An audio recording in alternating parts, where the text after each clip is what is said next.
Olá, olá, olá, cirandeiros e cirandeiras, cirandeirinhos e cirandeiretes, sejam muitíssimo bem-vindos a mais uma roda de conversa da Ciranda Cirandinha de Filmes.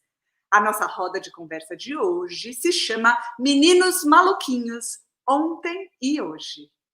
E quem participa dela é o sensacional Elvésio Raton, nosso homenageado da Ciranda. Eu sou a Andy Rubinstein e sou a sua mestre de cerimônias aqui na Ciranda Cirandinha. E esse aqui ao meu lado é o Bruno, nosso intérprete de Libras.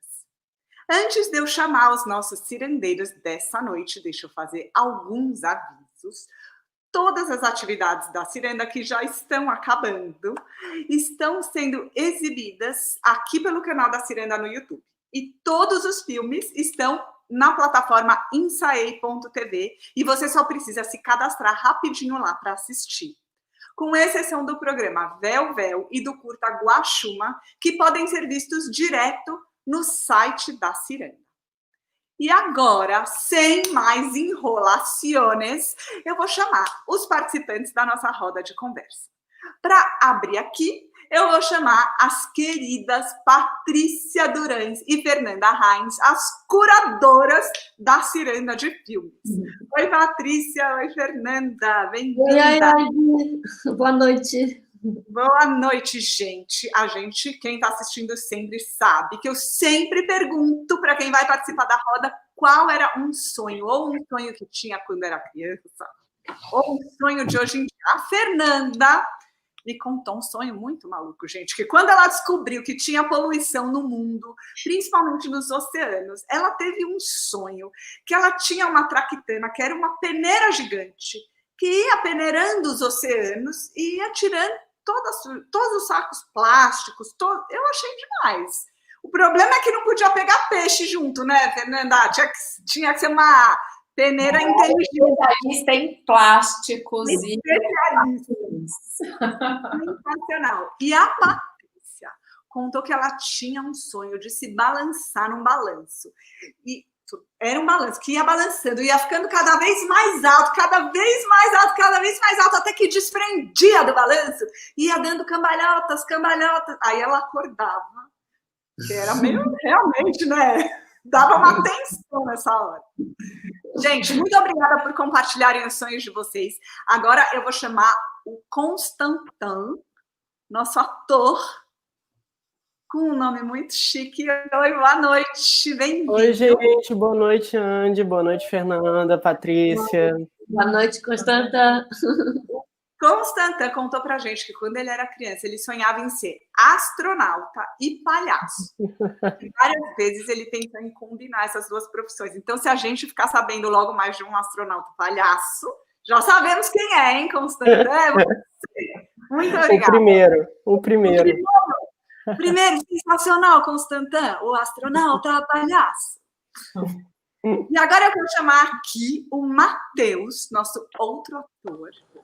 Eu tinha lido que eram atores mirins, mas de mirins eles não têm nada, né? Boa noite. Tudo bem? Boa noite. O Matheus contou para mim que o maior sonho que ele sempre teve, desde que ele tinha 11 anos, quando ele conheceu o teatro, foi de viver da arte. E que é um sonho que está sendo realizado, né? Matheus, quantos anos você tem? Tenho 23. Ai, sensacional. Então ainda tem muitos anos para viver da arte, né? E para ajudar a arte aqui no Brasil. Bem-vindo, Matheus. Muito obrigado. E agora, gente, eu queria chamar nosso convidado de honra da Ciranda Cirandinha, o sensacional, espetacular, extraordinário, Elvésio Raton. Seja muito bem-vindo. Obrigado, Andy. Boa noite, Patrícia, Fernanda, Constantin, Matheus. Boa noite a todos que nos assistem. Gente, boa noite. O Elvésio contou para a gente que o sonho dele é ver o cinema brasileiro continuar resistindo, vivo e forte. Estamos passando por uma fase difícil, mas o cinema brasileiro vai sempre resistir e se comunicar com a nossa gente. Com ótimos filmes. Com ótimos. Gente, boa roda de conversa para vocês. Aproveitem. Divirtam-se. Boa roda para todo mundo que está aí. Até amanhã, gente. Obrigada, Tchau, Andy. Obrigado. Beijos. Oi, gente. Primeira coisa, eu queria dizer que eu compartilho desse sonho com você, viu? É o meu sonho também, e é um trabalho que a gente vem desenvolvendo, eu a vida toda, e agora junto com Fernanda, minha querida parceira de ciranda, que a gente vem sempre fortalecendo e levando o cinema brasileiro já para as novas gerações poderem já assistir, né? E já tendo seu repertório desde pequeno o cinema nacional, né? Não ficar só preso ao cinema americano, como a maioria das crianças, né? Eu acho que esse, né, Patrícia, é um sonho coletivo nosso, né? Coletivo, não. É um sonho que a gente sonha todo mundo junto, né? Todos nós juntos. Todos nós juntos. Quem gosta de cinema, quem gosta de cinema nacional, sonha esse sonho junto, né? Exatamente. E a gente vai conseguir, né? Vamos. A gente não pode perder a esperança, né? Claro que não. Esse ano todo a gente vem exercendo isso, né? Alimentar a esperança e alimentar esse sonho coletivo, né?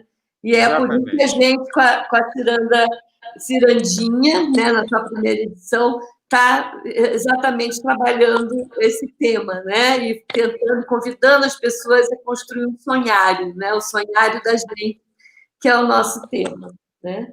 E eu fico muito, muito feliz, eu e Fernanda, de ter você aqui com a gente, o nosso homenageado da Ciranda, né? Trouxemos 3 filmes seus infantis, infantos juvenis, né? Porque o Segredo do Diamante já é mais uma conversa mais com o jovem, Pequenas Histórias, uma conversa mais com a família, né? É um filme para todas as idades. E o Pequeno Maluquinho,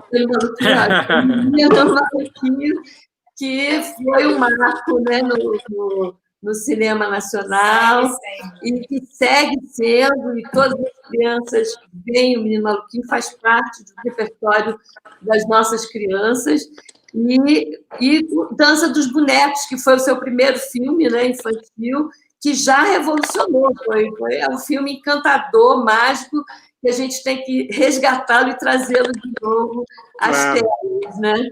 Minha maior vontade é essa, que ele volte às telas, sabe? Que a gente restaure o filme. Aliás, tem uma coisa muito interessante. Na Dança dos Bonecos, a menina tem um sonho. E ela sonha, num certo momento, que ela está num balancinho, que ela está no balanço, ela está se balançando, e tem 3 balancinhos ao lado dela, onde estão os bonecos dela, que no filme foram roubados. Então, no sonho, cada hora um bonequinho vai desaparecendo, até que ela percebe que ela está sozinha no balanço. O seu sonho, Patrícia, me fez lembrar desse sonho de cinema. Olha só. As crianças gostam muito de balançar, né? Exatamente. Até hoje gosto. Porque é muito a criança que a gente traz, né? A gente trabalha muito na Ciranda essa questão da criança interna nossa, que está sempre com a gente, né? Hoje mesmo a Gabriela Romeu, na mesa anterior, das 3 horas, ela estava conversando com os meninos da Fundação Casa Grande, que agora já são jovens, já trabalham, inclusive, na Fundação, né? E ela falou assim, como é bom a gente revisitar o que a gente é. E aí justificou o verbo conjugado no presente. Falou que a infância está dentro de nós, né? A gente não foi, ela não foi. Ela continua sendo, ela é, né? E porque ela está aqui, pode estar adormecida em algumas pessoas, né? Mas está dentro de nós, né? Tanto que a nossa mesa de hoje, nossa conversa hoje é os meninos maluquinhos de ontem e de hoje, que a gente está trazendo seus atores, né, que eram crianças na época, o Constantin de Tugni e o Matheus Abreu. Constantin foi o ator de Pequenas Histórias, né, do episódio Procissão das Almas, que ele fez o personagem Zezé, e Matheus, Os Segredos de Diamantes, o personagem Ângelo, né, protagonista do filme. Foi o seu primeiro filme, né, Matheus? Foi meu primeiro trabalho fora do teatro. Não, na verdade foi meu primeiro trabalho geral. Eu tinha 15 anos quando a gente filmou. Né, já comecei no cinema com o Elvésio me dando essa linda oportunidade. Isso com certeza foi a realização do meu primeiro sonho. Assim. Ah, isso. E você, Constantã, também foi sua primeira experiência no cinema, né? Foi. Eu não posso falar como o Matheus, que eu nunca nem tinha pensado em cinema antes de conhecer o Alvécio e de ter essa oportunidade. E, na verdade, depois disso, de fato, mudou minha vida, tanto que eu estou até hoje aqui estudando e trabalhando com cinema. É isso que a gente estava conversando com o Elvésio, que nem sempre segue a carreira de ator, né? Como foi o caso do Matheus, mas continua no cinema, quer dizer, marcou essa experiência, né? Sim. E continuou no cinema, e você hoje é multiartista do audiovisual, né? Uhum. E o Matheus, ator, o Samuel, que fez o Menino Maluquinho, também continua, né? Atrás das câmeras, né? Atrás das câmeras, né? Então, é isso que a gente quer conversar aqui hoje, que vocês falem um pouco disso, que eu fale um pouco dessa experiência de fazer filme para criança, para jovens, filme para todo mundo ver, né, Elvésio? Que é uma opinião que a gente comunga também, que é que o filme é para todo mundo. Se o filme é bom, ele é para todas as idades. E um filme que a criança também pode assistir, que também é acessível à criança, é um filme para todos. Não tem esse rol, exatamente. Né? Então, a gente queria ouvir muito isso, né? Essa sua experiência, o porquê de começar a trabalhar com filme infantil, as suas memórias da infância, que estão muito dentro dessas produções, né? E o Constantã e o Matheus falar de como é que foi essa experiência tão jovens, tão crianças, de estarem no set. É o sonho de muita criança fazer um filme, estar no set de filmagem, né? E vocês estavam lá, né? Então, eu queria que vocês falassem um pouquinho disso. A gente começa com o Elvésio. Eu fiquei pensando assim, como é que eu cheguei nessa posição assim, de fazer filmes para crianças ou filmes para todos os públicos, como eu gosto de falar. E eu acho que tem a ver assim, com o fato de que o cinema marcou muito a minha primeira infância, muito. Eu acho que aqui em Minas Gerais nós temos um lado assim de contadores de histórias. Eu acho que é uma coisa que vem da gente por natureza. Eu acho que Minas tem uma tradição muito grande assim de uma tradição oral de contação de histórias e que eu vivenciei muito na minha infância. Eu tive a minha primeira infância numa cidade muito pequena de Minas. Meu pai era juiz de direito e a gente morou em várias cidades. Mas moramos numa cidadezinha muito pequena, muito especial, assim, onde eu morei até os 6 anos, e que eu me lembro muito assim de estar ouvindo histórias de uma cozinheira aqui lá de casa, chamada Fia, que era minha madrinha, e que adorava contar histórias, e eu ficava muito na cozinha ouvindo as histórias dela, e ela gostava muito de contar, inclusive, histórias de medo, assim, histórias de terror, que eu adorava ouvir, morria de medo, mas adorava ouvir as histórias. E além das histórias que ela contava, ela ouvia muitas histórias no rádio. Ela tinha sempre um rádio na cozinha, onde eu ouvia novelas de rádio e tal, e eu cresci um pouco nessa tradição de ouvir histórias. E tinha uma outra fonte de histórias, que eram os livros. Então, eu passei assim, por um momento em que eu estava louco para aprender a ler. Eu pedia para as pessoas para lerem para mim. Tinha uma madrinha, uma amiga da minha mãe, que eu pedia para ela: Dona Zilda, me conta histórias, lê para mim, e lia. E assim, então, eu fui crescendo nessa contação de histórias, até que eu descobri, nessa ruazinha dessa cidade era uma cidade chamada Peçanha. No final da rua tinha uma sala de cinema. Tinha uma sala de cinema em que nós, meninos assim, da minha idade, com 5, 6 anos, ficávamos vendo o cartaz do filme que ia passar na matinê de domingo. A gente se juntava, assim, uns 5, 6 meninos, assim, ansiosos para ver qual era o cartaz do filme que ia ser colocado lá. Isso me marcou muito. E quando eu comecei a ver os filmes, eu senti no cinema, assim, que o cinema era o meio mais poderoso de contar histórias que eu tinha ouvido até aquele momento.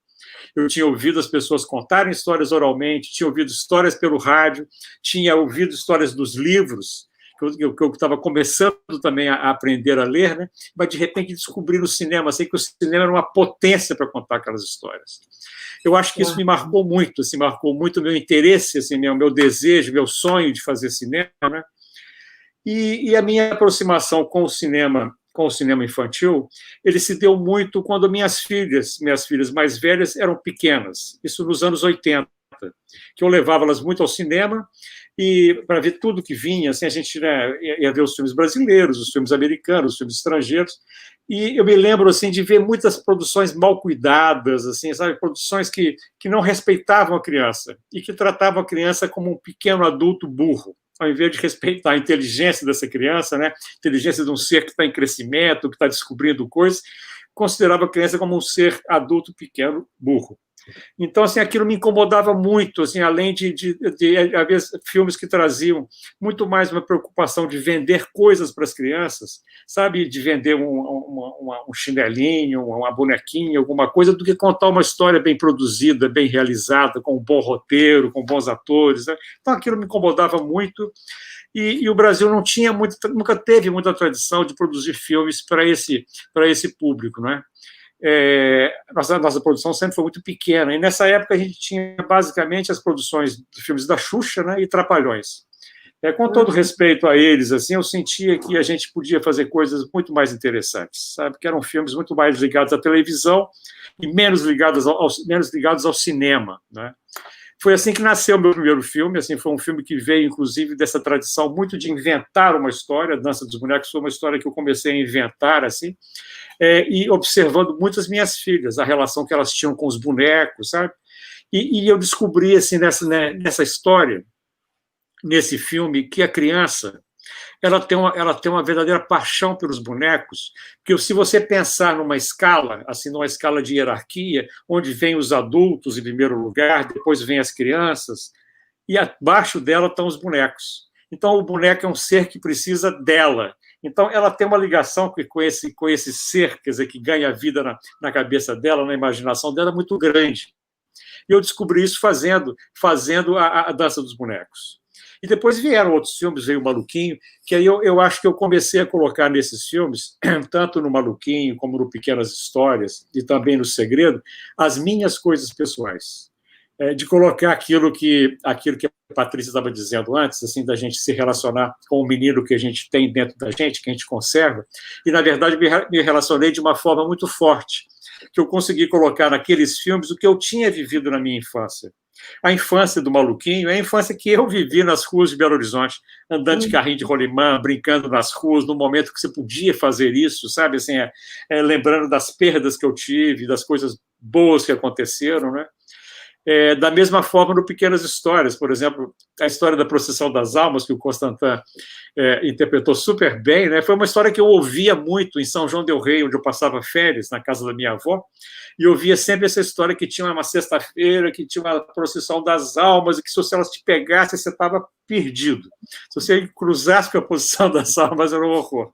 E, ao mesmo tempo, tinha uma história que se juntava do meu irmão mais velho, que era Coroinha, e que um dia chegou mais cedo na igreja, ele foi sozinho para a igreja, ele ia cedo, ia às 6 horas da manhã, uma coisa assim, que ele tinha que ajudar o padre a preparar lá a missa, né? E ele com muito sono, ele cochilou, e foi acordado por uma velhinha que chegou e bateu no ombro dele, assim, de repente, e a velhinha estava com as mãos frias, e ele morreu de medo. E eu acabei juntando essas duas histórias do Procissão das Almas. E tem essa cena, né? Tem a cena da velhinha acordando. Exatamente, eu trouxe isso. Acho que, assim, de alguma forma, eu estava colocando ali o menino que eu sou também ali dentro daquelas histórias, sabe? Assim. E o mesmo caso do Segredo também, que a gente sempre, a vida inteira, buscou tesouros. Né? Outra coisa que é própria de Minas Gerais é que a gente sempre acha que tem um tesouro enterrado ali na esquina, porque as pessoas descobriam tanta pedra, tanto ouro, e escondiam, porque não queriam pagar impostos, não queriam que os portugueses ficassem sabendo aquela coisa toda, e de repente falava assim, olha, naquela casa ali, o fulano, ele escondeu um tesouro lá dentro, sabe, assim, e olha só, e ele morreu e ninguém sabe, então ele ia lá, a pessoa raspar, cavucar a parede, cavucar no chão. Nessa casa da minha avó, em São João del Rei, nós quase derrubamos a casa, porque juntávamos os primos e pensamos que lá tinha um tesouro também, e começamos a cavar debaixo da casa, sabe? Então, a gente sempre tinha essas coisas assim, e eu sempre busquei de trazer isso para os filmes, porque eu tenho, assim, muito um sentimento de que as crianças são universais, assim, completamente, né? Se uma criança, seja onde for, ela é muito semelhante a uma criança nossa. É claro que ela sonha de forma diferente, ela tem um imaginário diferente, mas ela é uma criança como as outras, sabe? Assim, e até só para fechar a minha introdução, assim, uma vez eu fui participar de um festival de cinema na Alemanha com o Menino Maluquinho. E uns 2 dias antes eu tinha participado de uma sessão em Campos, no Rio de Janeiro, uma sessão lotada também do Maluquinho, onde devia ter um cinema muito grande, devia ter assim, umas 400 pessoas, umas 400 crianças lotando a sala de cinema. E eram crianças brasileiras, assim, vontade, uma barulheira no cinema, assim, aquele reboliço, aquela coisa brasileira, e depois passou o filme, a sessão foi ótima, foi muito divertida. 3 dias depois, eu estava em Frankfurt para assistir uma sessão do Maluquinho com crianças alemãs. Elas entraram assim, numa organização na sala de cinema, assim, sabe, tudo caladinho, sentaram, né, nas cadeiras, aquela coisa, esperando. Eu falei, nossa, né, vamos ver como é que esse filme vai bater aí, né? E depois do filme eu ia conversar com as crianças. E aí, assim, passou o filme, eles se divertiram, riram muito durante o filme, de uma forma muito mais contida do que os brasileiros, é claro, né? E aí, quando eu fui conversar com eles, a primeira pergunta que um menininho alemão veio e me fez, levantou a mão lá, virou e falou assim, olha, eu queria saber se aquele concurso de pum do filme era de verdade. Nessa hora eu falei, somos iguais no mundo inteiro, viu? Assim, os meninos são iguais em qualquer país, em qualquer lugar. Que bom. E você, Constantã, você sabia que chamava turíbulo, aquele incensário? E eu tive dificuldade mesmo para pronunciar ali o incensário. Não, eu acho que eu não sabia de todas essas histórias do Elvésio que estão nos filmes mesmo. No Pequenas Histórias também a cozinheira que conta o caos para o Vevé é a Fia também. Eu quis fazer uma homenagem a ela.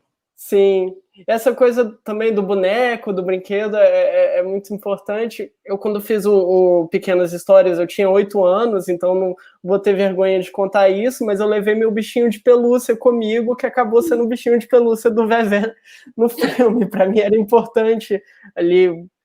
Criança estava um pouco assustado, sobretudo por filmar de noite com as almas.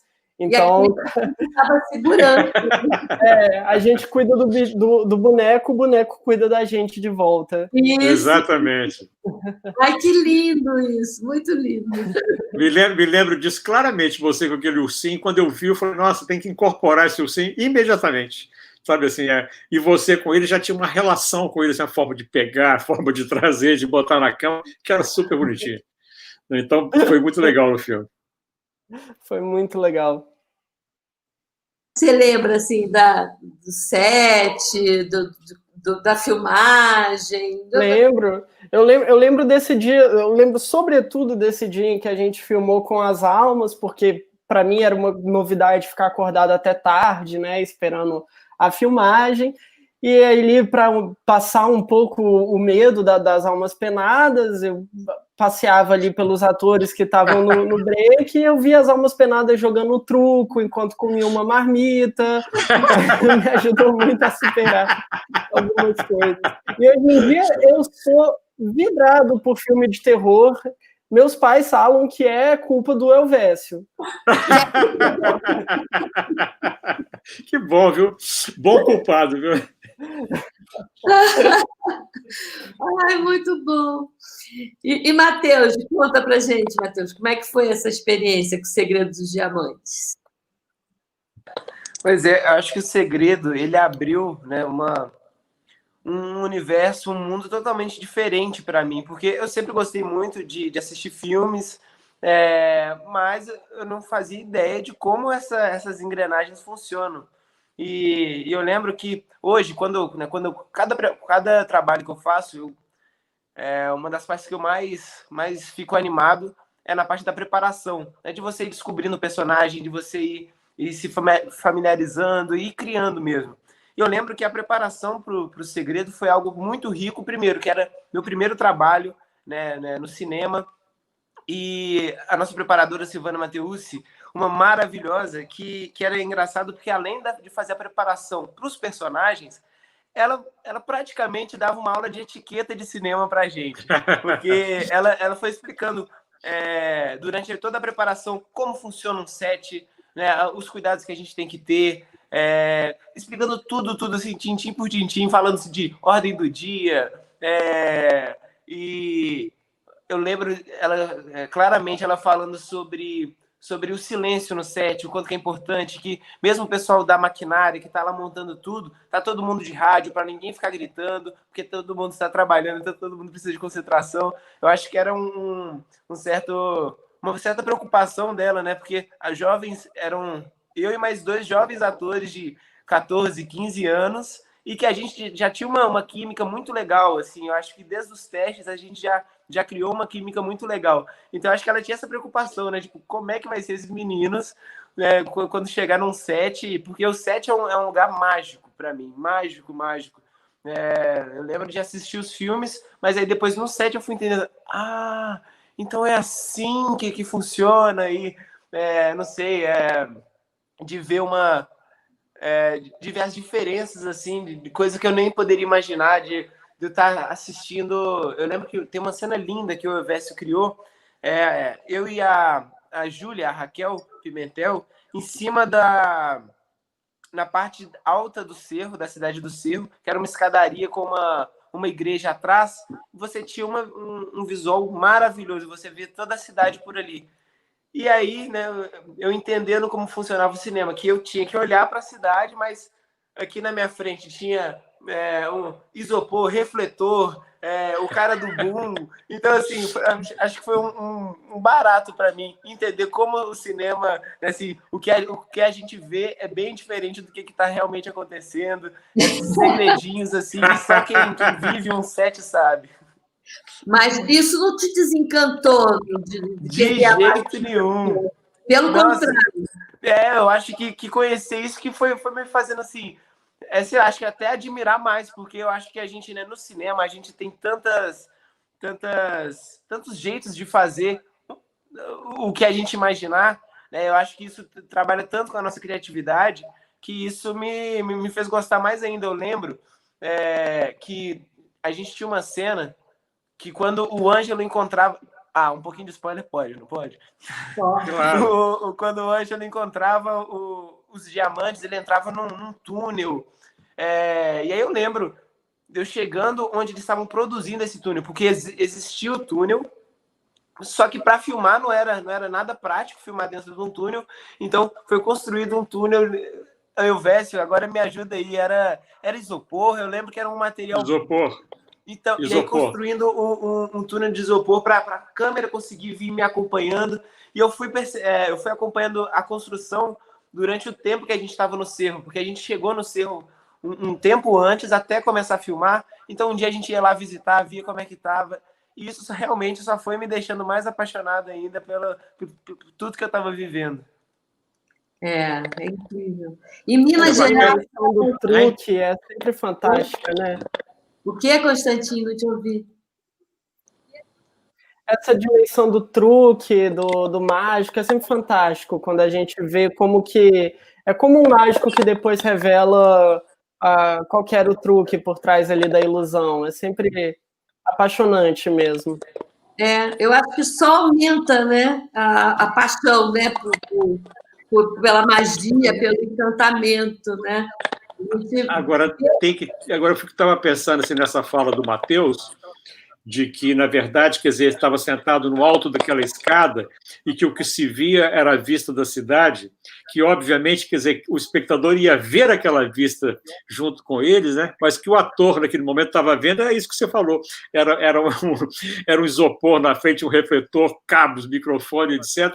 Aí eu fico pensando assim, na capacidade do ator, né, de se abstrair, não é assim, e de mergulhar naquele outro plano, que é exatamente a cidade ali na frente, e passar por cima de tudo aquilo, né, de toda aquela técnica, daqueles cabos, daquela coisa toda, né, e se entregar na cena, né? Eu acho que é isso que é o bacana do cinema, sabe?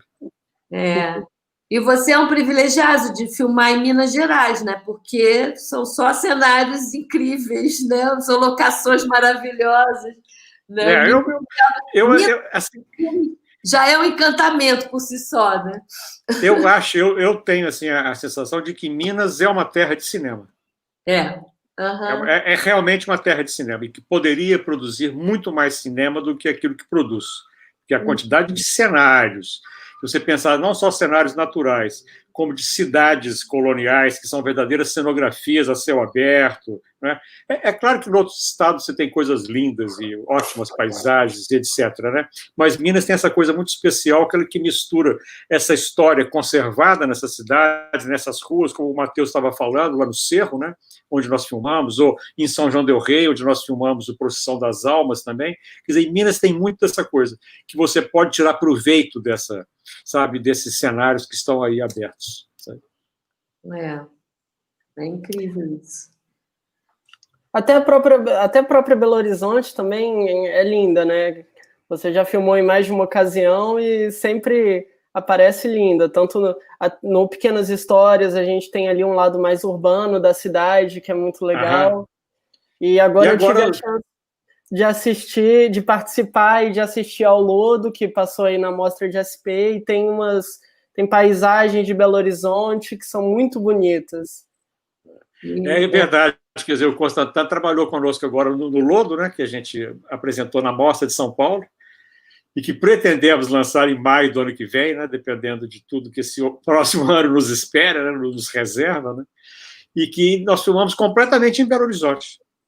Assim, eu gosto muito de já escrever o roteiro, quando eu estou escrevendo os roteiros, de pensar nos lugares que eu conheço. E Belo Horizonte é meu quintal, assim, que é a cidade onde eu cresci, né? Eu vim para cá com 6 anos, né? E morei alguns anos fora, mas é a minha cidade, assim, é Belo Horizonte, né? Que eu conheço muito, né? Assim, de ter filmado na favela, ter filmado no centro e vários lugares da cidade.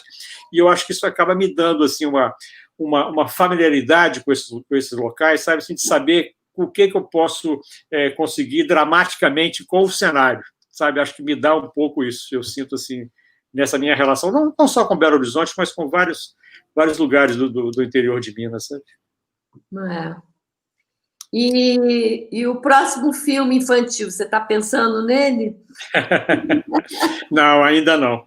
Ainda não. Eu sempre vou deixando assim, um pouco as ideias virem chegando, porque quando você acaba um filme, né, como é o caso do Lodo, que a gente acabou esse ano, né, de 2020, a cabeça estava muito ocupada com o filme. Né? Você fica com uma ocupação total do filme. Aí até o lançamento você vai de novo abrindo os espaços na cabeça, assim, deixando outras ideias chegarem, sabe? Eu estou exatamente nesse momento.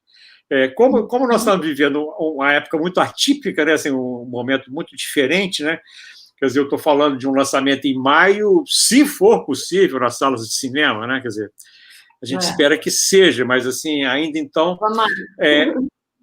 a coisa está um pouco travada ainda, assim, sabe? Eu espero que de novo abra o horizonte, assim, e que as ideias venham chegando. Ai, que legal, né? Aí tem uma trajetória grande aí pela frente agora, né? De lançamento do filme e tal. Isso tudo ocupa muita cabeça, não dá para ficar, né, já pensando no próximo, né? Muito complicado. Você tem que sair um pouco desse filme e começar a esquecê-lo para, né? Para poder entrar em outros, né? E vocês, meninos, já tinham uma relação com o cinema, já tinham um repertório, já assistiam filmes antes de fazer O Segredo e as histórias? Ou não? Eu gostava de assistir filmes, mas assim, nada, acho que nunca, até eu fazer cinema, nunca foi algo assim, sabe, que de eu tirar um dia para fazer, sabe? Eu assistia quando dava. Depois que eu fui entendendo o mecanismo do cinema, que me veio essa paixão de realmente querer conhecer vários filmes e estilos de filmagem diferentes. Então, assim, foi só depois mesmo que eu comecei a viver o cinema. Mas agora você tem um hábito de ir ao cinema, vai muito ao cinema? E ir ao cinema, né, assim, beleza, você assistiu o filme, é ótimo, é maravilhoso. Agora, ir ao cinema, acho que é um programa que a gente não pode perder. É totalmente diferente, né? Você realmente entende por que as coisas foram feitas, né? Eu acho que, né, no trabalho do cinema, como a maioria das... Eu, pelo menos, não conheço ninguém que faça cinema que não seja totalmente apaixonado. Então, eu acho que a gente tem um cuidado muito grande ao fazer. Então, eu acho que é indo às salas de cinema que a gente consegue realmente pescar tudo que aquela obra foi proposta a atingir. É porque cada detalhezinho a gente sabe que é muito bem pensado, né? É. E você, Constantino, você vai muito ao cinema? Vou muito. Quando eu fiz o Pequenas Histórias, eu já tinha visto o Menino Maluquinho, que é um filme bem, assim, já era bem popular para a criançada da época. Eu não pensava assim em cinema depois disso, mas depois do Pequenas Histórias, desde então eu já falei para os meus pais que eu queria fazer cinema a partir de então. E aí acabou que eu fiz universidade de cinema, agora estou fazendo mestrado em cinema e continuo sempre muito apaixonado. Estou sofrendo aí durante a pandemia, afastado das salas também. Porque as produções diminuíram, né? Não tão, que eu saiba, não estão muito intensa, né? As filmagens. Não. É difícil, porque é uma profissão em que a gente se envolve muito, a gente está muito próximo. Por exemplo, para um ator é muito difícil não poder o contato físico, etc. Então, tem protocolos de segurança que estão sendo assumidos por algumas produções, mas com certeza não é o mesmo ritmo de antes da pandemia.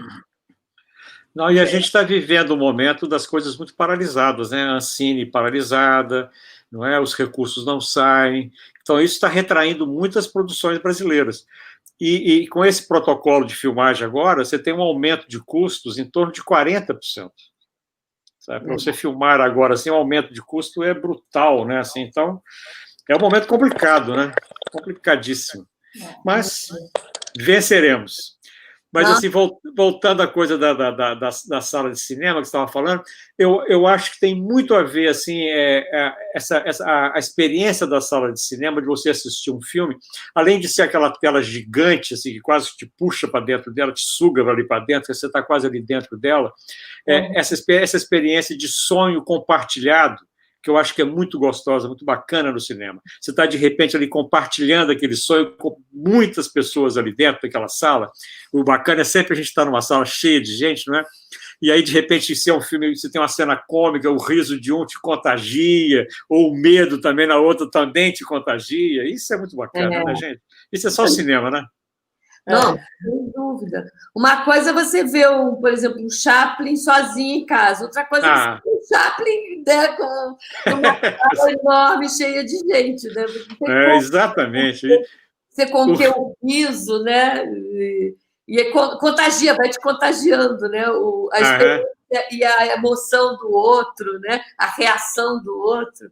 Não tem igual, né? E o cinema, eu acho que é um lugar onde você pode entrar sozinho, numa boa, né, Matheus? Pensando assim, você está de tarde, assim, não vou no cinema. Aí você pode ir sozinho, você não tem que programar nada. O teatro já exige assim, uma certa programação, que você vai ali, de repente você tem que reservar o ingresso, ou comprar antes, né, pensar. Já tem um horário que é um horário mais, não é tantas sessões como é o caso do cinema, né? O cinema é mais fácil de você chegar, não é? Você entrar, vou ver um filme ali. E a experiência de você estar no cinema sozinho também é muito legal, né?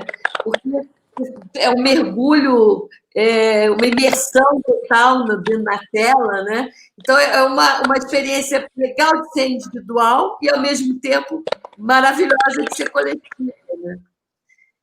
Isso é muito... Quem ia falar? Não, ia só terminar assim, dizendo que na verdade, quer dizer, essa coisa do ir ao cinema, né? A gente sempre, eu acho que você vai desfrutar a arte, né? Fruir a arte, assim, seja o cinema, seja o teatro, um pouco para você se esquecer de você mesmo. E eu acho uma maravilha, assim, quando eu estou no cinema, né? E aquilo me faz. E aqui o filme, eu embarco no filme e esqueço das contas que eu tenho para pagar, do que eu tenho que fazer amanhã, dos meus compromissos, esqueço tudo. Né? Esqueço de mim. Então, eu acho que o cinema, para mim, essa é uma forma de esquecer de mim mesmo, sabe? Inclusive, com essa pandemia, uma coisa que eu comentei muito com a Demari, com todos os meus companheiros de sala de cinema, é que antes das crises a gente atendia a população, a gente podia dar um consolo, um aconchego, né, para o momento de crise. E agora, nessa pandemia, nem o cinema, né, a gente teve. Nem o cinema a gente teve. Então, foi realmente muito atípico, né, completamente atípico. Não teve para onde correr, né? Não poder dar esse momento, né, das pessoas esquecerem um pouco da crise e estar dentro do cinema, né? Faltou o cinema aí, né, nessa quarentena da gente. É como a ciranda, né? Os festivais tiveram que ir, né, para o universo online, mas o que justifica os festivais, na verdade, é o encontro, não é só a exibição do filme, né? É a experiência de você assistir coletivamente. Então, para a gente está sendo uma experiência interessante no sentido de poder chegar em outras pessoas, mas muito triste nesse sentido de todo mundo ser privado desse momento de encontro, né? Então, talvez o que a gente devesse fazer é realmente valorizar muito mais, ainda mais, né? O quanto não só a fruição da arte é importante, aliás, isso é um tema que andou sendo muito compartilhado, né, entre as pessoas, o que seria de nós sem a arte, né, nesses meses todos, né? O que seria de nós sem os ótimos filmes, sem os ótimos livros, sem poder ouvir uma música, né? Então, a gente, né, nesse momento em que a gente realmente vive um retalhamento de todas as produções culturais, né, especialmente do audiovisual, justamente por essa potência, né, que a gente estava conversando, né, de contar histórias e tocar corações, né, mas a gente, enfim, ao mesmo tempo, não sabe, né, o que vai acontecer, porque é um projeto para realmente diminuir essa capacidade que a gente tem tão forte no Brasil, né? De produção cultural, né? E de estar junto também, né? O brasileiro é um povo que gosta muito de estar junto. Então, assim, o que a gente tem é que esperar que a gente possa sair dessa dando mais valor, né? À arte, ao cinema, né? Exatamente. Vamos sair mais fortes, né, dessa história. Eu espero, que eu acho que a gente está passando assim por um túnel, sabe, Matheus? Você estava falando isso tudo, estão passando por um túnel escuro, assim, ainda não tem luz no fundo, mas a gente vai acender essa luz com certeza, né? Claro. Eu tenho, assim, acho que nós já vivemos, assim, eu faço cinema há mais de 30 anos e já vivi, assim, fases muito complicadas no Brasil. Não é? Assim, a gente já passou por tentativas de destruição do cinema brasileiro e na verdade, sobrevivemos vivos e fortes, né? E eu acho que, de novo, vai ser assim, porque a gente tem uma paixão muito grande, temos talento, né? O brasileiro é um povo que tem um talento para o audiovisual muito grande, a gente tem filmes muito diversificados, né? Contamos histórias muito diferentes, temos cenários mais, né, que mudam de uma região para outra, então eu acho que a gente tem uma força muito grande e que não vai ser destruída, não, com certeza. E a gente precisa dos sonhos, né? Voltando ao nosso tema, a gente precisa sonhar junto, né? Muito, temos que sonhar muito. Essa luz no fim do túnel, né? Exatamente. Sonhar juntos isso. E eu me lembro de uma coisa interessante também, sobre sonhos ainda. Eu me lembro de uma fala do Danielle Mitterrand, que era esposa, né, do presidente francês, do François Mitterrand, em que ela defendendo assim o cinema de cada lugar, ela dizia o seguinte: nós todos seres humanos temos muitas coisas iguais, mas sonhamos diferente. Em cada lugar você vai ter um sonho diferente. Na África as crianças sonham de um jeito, nos Estados Unidos sonham de outro, aqui no Brasil sonhamos de uma maneira, na Europa de outra. E se você tem que ter cinemas diversificados para que esses sonhos cheguem às telas. para que a gente não tenha só uma maneira de sonhar. Não é? Eu acho que isso é muito importante, que a gente tenha a possibilidade assim, de você conhecer outros sonhos pelo mundo afora, não só uma matriz de sonhos, sabe? Isso é muito importante. E o Tem cinema... pouca coisa mais gostosa do que conhecer o cinema do mundo inteiro, né? Pois é. Sem dúvida, sem dúvida. Você poder viajar para cada cantinho, né, do mundo. Conhecer novas línguas, sotaques, trejeitos, uma experiência muito... Como são as pessoas daquele lugar, né? Porque o cinema materializa muito, né, Constantino?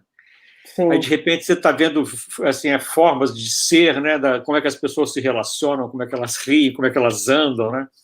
Então, isso é muito bacana. O cinema é fora de série.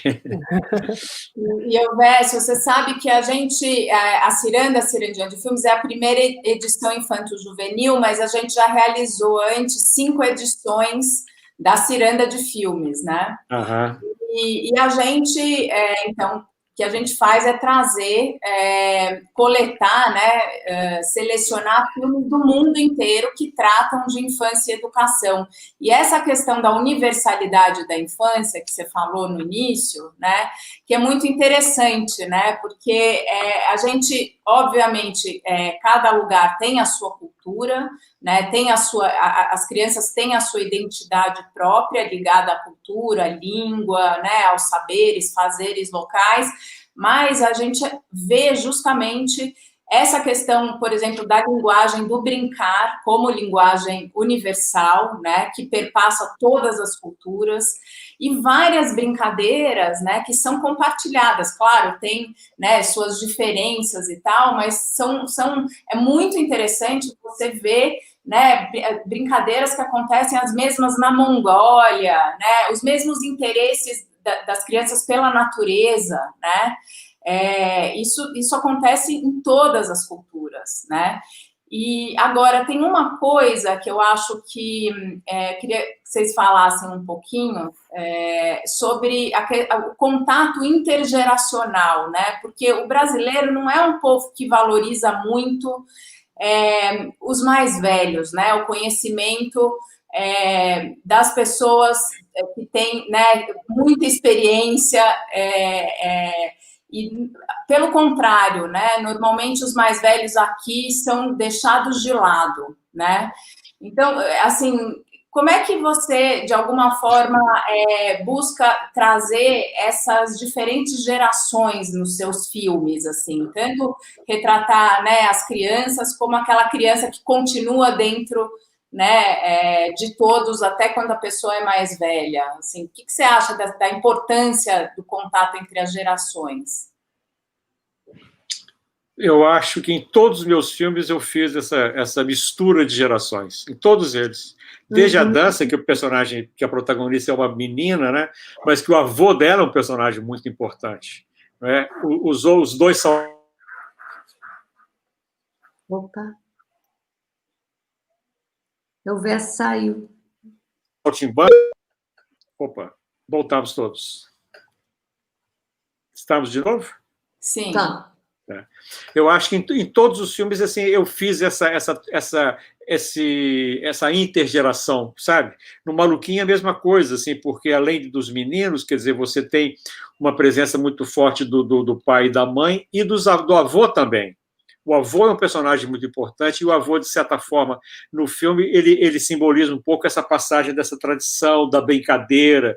Ele tem um momento até que ele fala que ele tem medo de que as crianças amanhã não saibam o que é um peão, por exemplo, né? Como é que se brinca de um peão. Então, são coisas assim que eu coloquei em todos eles, sabe? Eu acho a mesma coisa também no Pequenas Histórias, assim, de estar fazendo essa troca e mostrando assim, o quanto que isso é importante, né? Assim, quanto que é importante essa transmissão de geração em geração, né? Praticamente de cultura, né? Quer dizer, cultura que vem da forma de você fazer um queijo, da forma de você fazer uma comida, da forma de você contar uma história, da forma de você se vestir, se comunicar, né? Eu acho que isso é muito importante que esteja no cinema, sabe? Sim.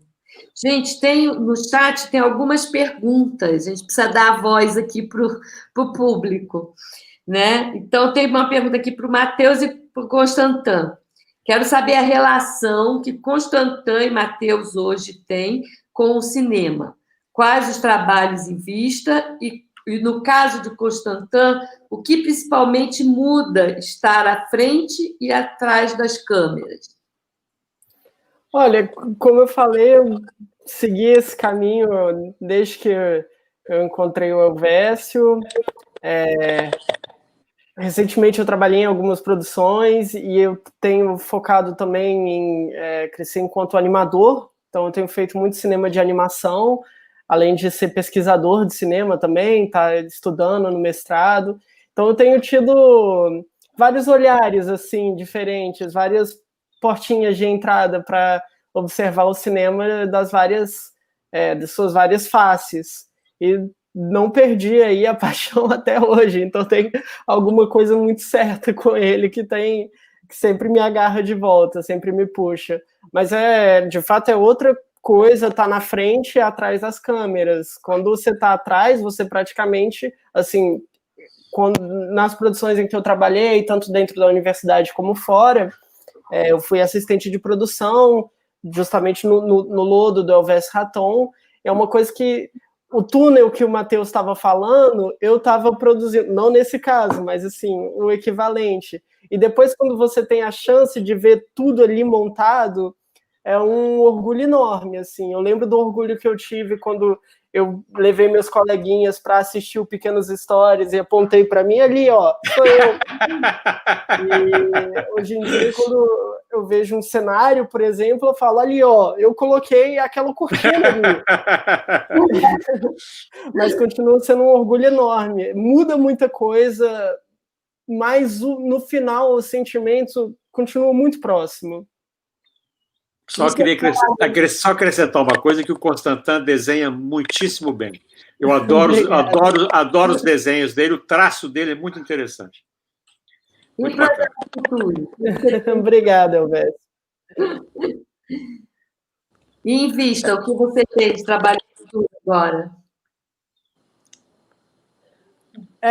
Agora, com a pandemia, com a situação, eu não tenho muita certeza. Eu estou dando prosseguimento à minha pesquisa de mestrado e eu tenho planejado um próximo curta-metragem. Agora, em dezembro, vai passar um curta-metragem de animação que eu realizei como trabalho de formação da universidade. Ele vai ser exibido na Múmia, que é a mostra de grude de animação de Belo Horizonte. Vai estar disponível online. E aí eu tenho outras ideias de curta-metragens futuros e a vontade de também participar de próximas produções, assim, quando passar esse momento difícil que a gente está vivendo. Uhum. E você, Matheus? Então, muito legal ver o Constantin falando, né, de como hoje, né, a dinâmica é outra, né, de falar, aquela cortina fui eu que coloquei. Eu acho muito legal o quanto que o cinema agrega diferentes artes e diferentes artistas sempre conversando, e como isso abriu também para mim, né, essa percepção e essa vontade de conhecer mais, porque eu digo que foi uma sorte imensa que eu conheci o teatro na minha escola, né? Não sei, acho que sempre fui bem na escola, sempre gostei de estudar, mas assim, nada que eu vi ali na escola realmente me brilhava aos olhos de já almejar algum futuro. Mas acho que foi conhecendo o teatro que isso né, despertou esse futuro em mim. E eu acho que assim, né, acho que tantas pessoas talvez, né, passam pela mesma coisa que eu passei, de não ver muito futuro ali, né, no português, na matemática, como algo de vida, assim, e quando tem contato com coisas mais, não sei, né, com a arte ou com, não sei, hoje acho que os gamers estão aí, né, antes o que era uma brincadeira né, de criança virou hoje profissão para muitos, então eu acho que é muito legal a gente ter poder ter esse contato com diversas coisas e como isso pode plantar uma sementinha na gente. Eu lembro quando a gente foi fazer o Segredo, tem essa história do túnel que eu achei assim fantástico ver as pessoas trabalhando ali no isopor, eu olhava e falava, isso é pedra, isso é óbvio que é pedra. Era isopor, então assim, né, ver o pessoal trabalhando assim, e o quanto que o trabalho de um conversa e auxilia demais o trabalho do outro. Quando eu recebi o Ângelo, tinha um diário de aventuras, que era um caderninho com várias ideias mirabolantes e mapas. Quando eu recebi, realmente, né, e era legal, que no meu figurino, a calça foi projetada para um bolso caber exatamente esse caderno de aventuras, que era grande, assim.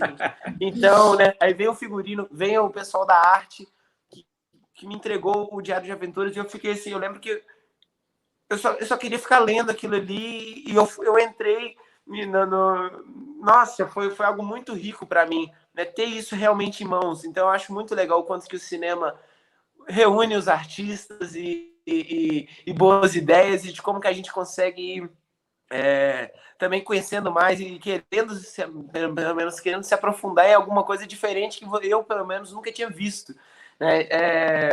Então foi muito legal ver o Constantino falando disso, porque eu também, desde criança, assim, né? Criança não, né? Mas desde a minha primeira...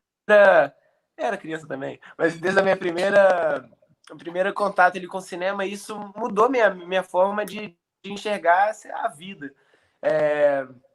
Então, agora voltando a falar agora, né, de trabalhos e tudo. Eu tenho um filme chamado Pureza, dirigido pelo Renato Barbieri. Inclusive, nesse filme, a Dira Paz vive a pureza, é uma história real, de Pureza Loyola. E a Dira foi minha mãe no Segredo dos Diamantes. E agora, em Pureza, a gente voltou a contar uma história de mãe e filho. Pureza Loyola é uma mulher muito forte, muito, muito forte, incrível, paraense. E né, vou contar um pouquinho da história, que o filho, o Abel, sai de casa para ser garimpeiro e some. A Pureza fica sem notícias do filho, e ela, é uma história real, e ela com todas as forças vai atrás do filho e descobre que ele estava preso em uma fazenda que tem a escravidão contemporânea, né? Que é a escravidão por dívida. O cara, né, não consegue ganhar para se sustentar e acaba tendo que ficar, né, realmente escravo, numa fazenda. E ela, indo atrás desse filho, descobre esse esquema e, né, acho que bem iluminada divinamente, de pessoas também, que ela vai conhecendo no meio do caminho, eles conseguem desmantelar esse esquema de mais de 53 fazendas, tanto no Pará quanto no Maranhão. Esse é um filme que vai estrear, assim esperamos, né? Ano que vem, 2021. Agora a gente está rodando com esse filme nos festivais online que estão tendo. Alguns festivais internacionais, então eu assisti ele na Mostra de Cinema do Rio e tô louco para que ele chegue, né, em todos os cinemas. E eu tenho um projeto também de cinema que eu tô nele desde final de 2017, que eu comecei, né, que eu fiz o teste em 2017. E em 2018 eu já comecei a fazer a preparação, e a gente tinha, né, assim, a verba já fechada para esse filme desde 2018, só que, né, com 1 milhão de coisas que aconteceram e agora estão acontecendo, a gente ainda não conseguiu, realmente pegar essa grana para fazer o filme. Isso até antes da pandemia, né, porque a gente tem essa indicação para o filme desde 2018. É a história do Thiago Soares, que é um brasileiro fenomenal, que virou o primeiro bailarino do Royal Ballet de Londres. E, inclusive, esse ano ele está passando agora como guest, né? Ele não faz mais parte do balé em si, mas está passando como guest. E a história dele, de como um garoto, né, que conheceu o balé tarde, né, lá para os 14, 15 anos, se tornou um fenômeno, né? Mesmo morando no Brasil, no subúrbio do Rio de Janeiro, né, que acho que a gente, né, não tem tanta essa cultura tão hegemônica assim sobre o balé. E aí eu vou viver o Thiago nos cinemas. A gente começou uma preparação fantástica com pessoas maravilhosas, mas e aí tinha que parar, voltava a preparação. E aí agora o Thiago está no Brasil. Então mês passado a gente fez uma filmagem, não para o longa, mas a ideia é fazer um curta para fomentar o filme. E, então, eu e o Thiago numa sala, no estúdio dele, no Rio de Janeiro, foi uma experiência fantástica. Primeiro, né, de estar com o Thiago e também de produzir, ainda que em pandemia, né, de ver a melhor forma que a gente conseguiu de viabilizar, né, o projeto. Obviamente tomando todos os cuidados, mas assim foi muito gostoso, acho que para todo mundo que estava lá, de conseguir produzir, ainda que em pandemia. Foi uma experiência fantástica e, sei lá, acho que eu já estava ficando doido dentro de casa, trabalhando, mas dentro de casa. Então, acho que voltar a produzir, realmente ver um set de cinema foi um presente. Ai, que legal. E tem mais uma pergunta para você, Matheus, da Jennifer. Em sua opinião, o que afasta a juventude das heranças adquiridas na infância?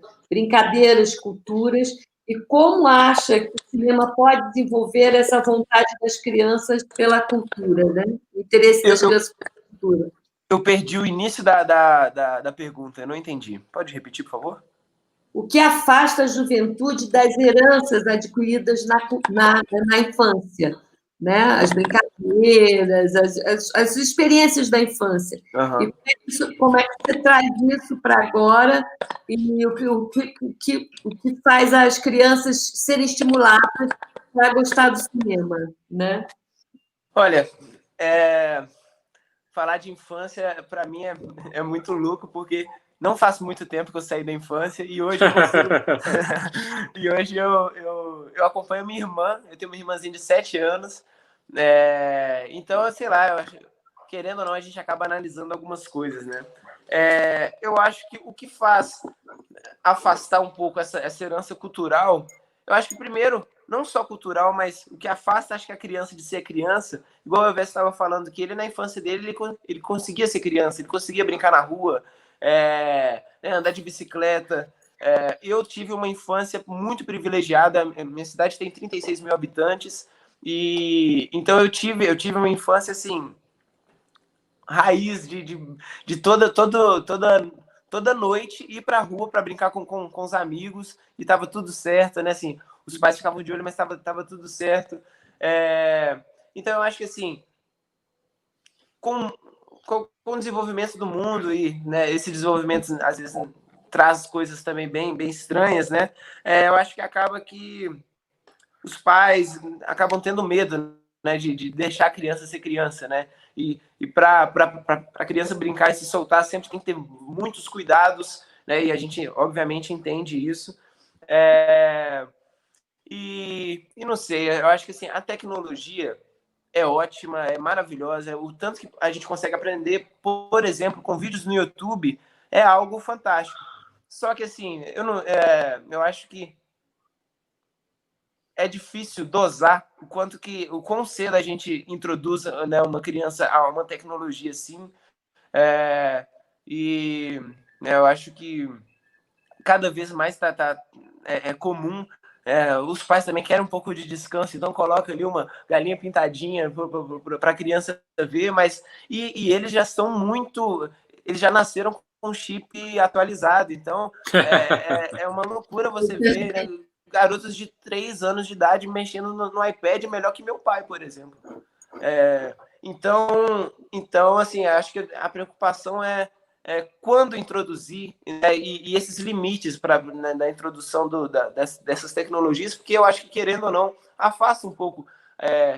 Eu acho que a gente tem 1 milhão de coisas nas nossas mãos e 1 milhão de provocações para as crianças, né, e de coisas para se desenvolver, que é tão gostoso, né, que é tão lúdico e tão rico, que eu acho que acaba que a criança fica, né, é tão legal para ela, que acaba desviando um pouco de outras coisas que também seriam legais, né? Hoje a gente consegue ler num tablet, no celular, só que para mim, pelo menos, não substitui, né, o pegar o livro, folhear a página, até o cheiro do livro, eu acho que mexe um pouco comigo. Então, não sei, eu acho que esse excesso de tecnologia às vezes acaba afastando a gente de outras coisas que acho que as crianças, por mais que se desenvolvam com a tecnologia, tem que ser, acho que mais criança, né? Tem que sujar mesmo, tem que pegar essa vitamina S, que é ótima para a vida inteira. Pega a vitamina S de sujeira, que depois vai ter pouco problema com doenças. Assim eu fui criado. Que cidade que é a sua, Matheus, que você falou, que é pequenininha? É Ouro Branco, Minas Gerais. Fica pertinho de Ouro Preto e de BH. E o que tem uma pergunta aqui também, perguntando, aproveitando que você falou da sua cidade, onde tem uma pergunta aqui que é para você também. É muito diferente fazer cinema em Minas e em outros estados.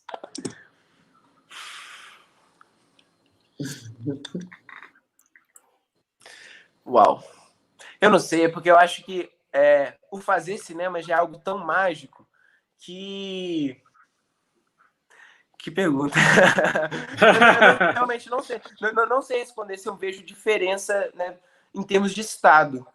Assim, eu acho que, né, cada produção faz a gente ter contatos riquíssimos com a cultura do local. Eu acho que, né, você conseguir ir um pouco antes para a cidade, igual o Elvésio, né, deu esse presente para a gente de ir antes para o cerro, se ambientar, né, respirar um pouco ali, sentir a temperatura mudando durante o dia, durante alguns dias. Eu acho que isso faz total diferença. O último filme que eu filmei foi o Pureza, então a gente filmou no Pará. Então, né, assim, ter contato com a cultura totalmente, não totalmente diferente, né, mas com riquezas tão grandes, eu acho assim fantástico. Então, assim, eu não sei se eu vejo a diferença entre estados, mas eu acho que entre produções, entre o que você entra em contato em cada produção, não sei. Você sente diferença em filmar? Não, eu acho que você respondeu super bem. Até filmar em outros países também não há tanta diferença. Eu já filmei na França, por exemplo, e não há tanta diferença da forma de se filmar. A diferença está nas produções, está de uma produção para outra. Pelo tema, pelo tamanho da produção, pelo formato, não é verdade? Pelo clima de trabalho que há na equipe. Não é? Eu acho que a diferença, como você falou, está entre uma produção e outra, não entre um estado e outro. Nas pessoas que você encontra em cada lugar também muda tudo, né? Exatamente. Sim. Constantino, tem uma pergunta para você aqui, ó. O que é fazer cinema com os olhos infantis, os olhos juvenis e como adulto? Eu pulei a etapa juvenil. Depois de criança, só fui ver muito mais tarde. Eu acho que quando criança eu podia ter tido as aulas de etiqueta em 7 que o Matheus falou, porque teve alguns momentos ali que, se não me falha a memória, eu fui um baita pestinha. Mas tem uma persistência aí no olhar que é o lado mágico, o lado do sonho, que todo mundo aqui já comentou algumas vezes. Claro que agora eu tenho muito mais em conta quais são as dificuldades tanto financeiras numa produção, como de logística, de transporte, tudo isso agora são, ainda mais estando do lado da produção, e não mais como ator, são coisas que eu levo muito mais em conta. E também, enquanto animador, eu penso muito no tempo dos movimentos, no tempo das ações, então tem um trabalho, talvez, intelectual que seja mais intenso, mas o olhar infantil persistiu ainda, tem toda essa mágica que não vai embora com o tempo, não vai embora mesmo. Eu lembro, por falar, né, em etiqueta no set, eu lembro sobretudo de uma cena do jantar no Pequenas Histórias, onde eu estava me perguntando antes da cena, por algum motivo essa era a cena que mais me preocupava antes da filmagem, porque eu estava me perguntando, e aí, como é que vai ser? A comida vai ser de cera? Como que vão fazer para continuar a comida cena depois de cena? Aí chegou a hora e era um banquete. Não sei se o Alvésio se lembra, mas tiveram que encher meu prato umas 7 ou 8 vezes de novo, por questão de continuidade. Se tivesse, hoje em dia, do outro lado da câmera, eu ia pensar, putz, que pestinha, não pare de comer. Ai, que massa. Elvésio, eu vou aproveitar a gancho aí com a fala do Constantin, que ele fala, eu fui um pestinha no set. Como é que é trabalhar com as crianças no set, né? É um desafio, né? Porque é uma relação muito delicada, né? Tem com certeza. Mesa, um respeito envolvido, um cuidado, né? Fala um pouquinho para a gente disso. Olha, eu sempre gosto muito de trabalhar com crianças. Eu me dou bem com as crianças de uma forma geral, sabe? Assim, eu acho que não é só no set assim, que eu me dou bem com elas. Me dou na vida. Acho uma coisa que eu aprendi muito com filhos e com sobrinhos e com outras crianças também. E eu acho que eu levei isso. Um pouco assim, de estar sempre mantendo um clima em que você possa conversar em pé de igualdade também e ouvindo as crianças. Acho que isso é muito importante, de você ouvir e permitir que ela se expresse e levar em conta a opinião dela também. Eu acho que isso é essencial, sabe? Eu acho que as crianças sempre têm muitas coisas a dizerem para a gente. E no caso de um ator infantil, é fundamental que ele se sinta bem e que ele possa dizer qualquer coisa para você. Sabe, eu estava me lembrando essa história do Constantin, de ter trazido o ursinho dele, por exemplo, né, quer dizer, que a gente incorporou no filme. Eu acho que é bem assim esse exemplo de que você tem que estar aberto a que a criança possa trazer aquilo que é importante para ela, para o personagem dela, e isso vai acabar enriquecendo o filme, né?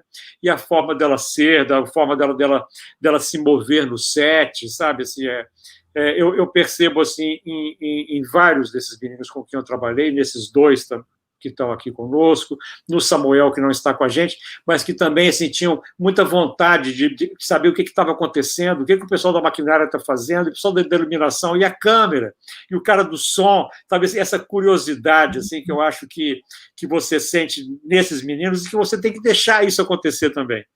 Eu tinha uma forma assim, de lidar, assim, isso foi muito no Maluquinho, de eu colocar para a senhora, cinema é uma brincadeira que a gente vai fazer, nós vamos brincar juntos, mas como toda brincadeira, ela tem suas regras, tem seus limites, e a gente tem que saber atuar dentro dessas regras. Mas é uma brincadeira e a gente está aqui para se divertir.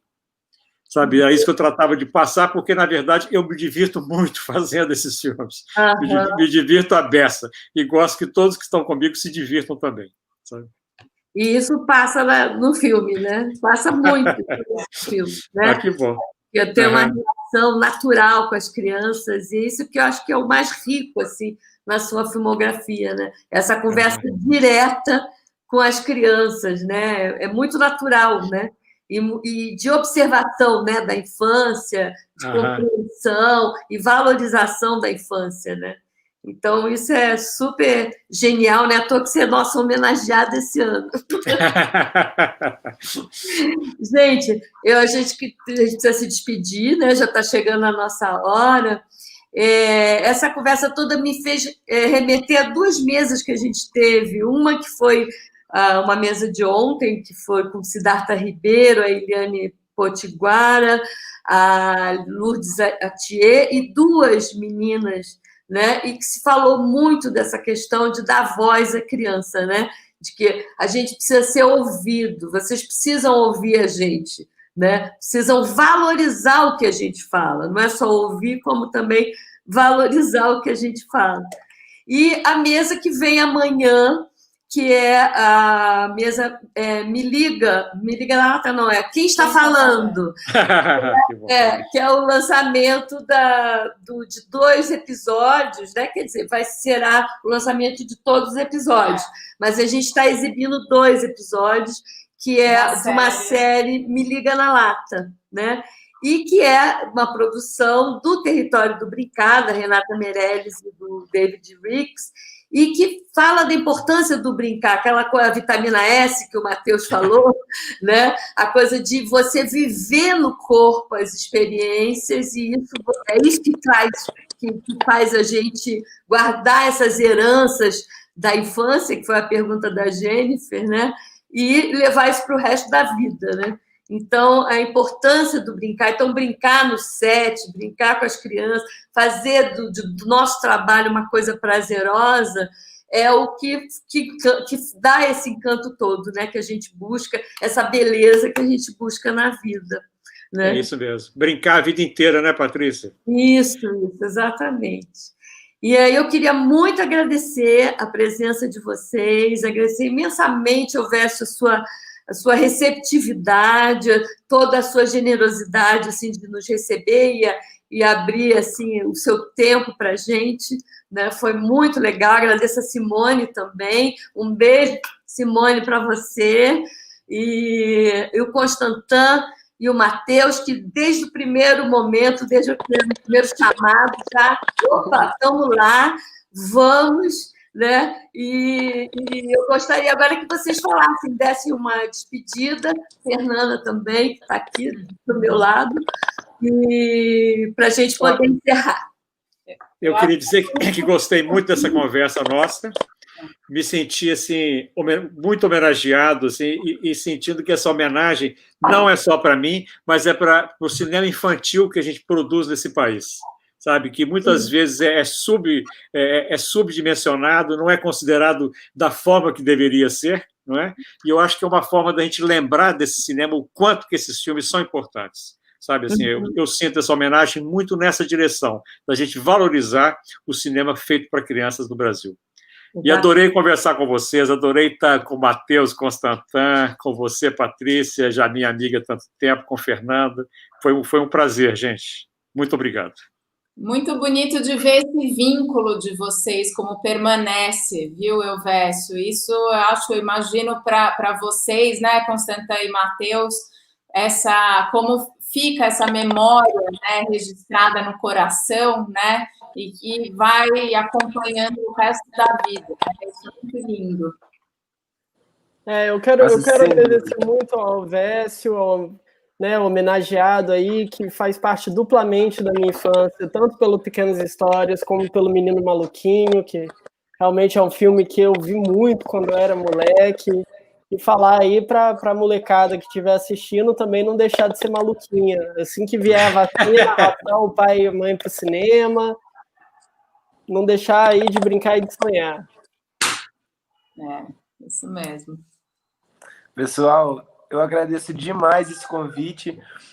Foi uma delícia essa conversa. Há algumas semanas atrás, eu e o Elvésio tivemos, né, uma conversa também que me transportou para memórias que eu, né, assim, querendo ou não, infelizmente, acabam ficando meio apagadas, mas foi uma conversa assim tão prazerosa, mexeu tanto comigo, e hoje, né, acho que falar de cinema é muito gostoso.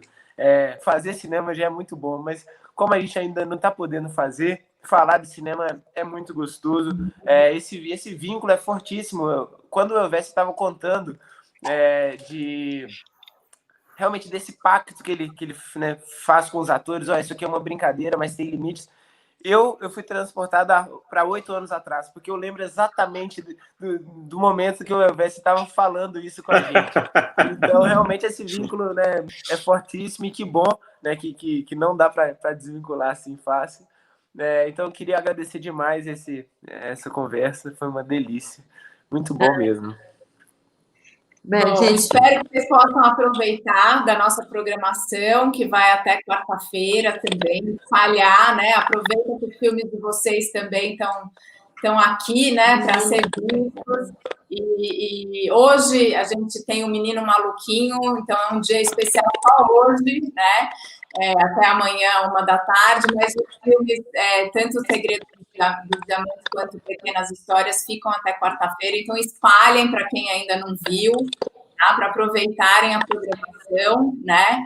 E continuem, né, essas pessoas incríveis, assim, muito com uma energia, né, um brilho no olho de criança.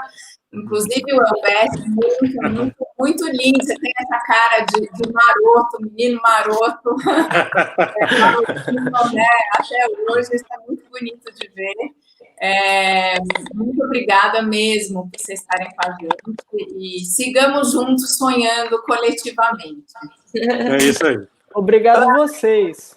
Tchau, gente. Antes de despedir, deixa eu só mandar um beijo para uma pessoa. Simone, que saudade de você.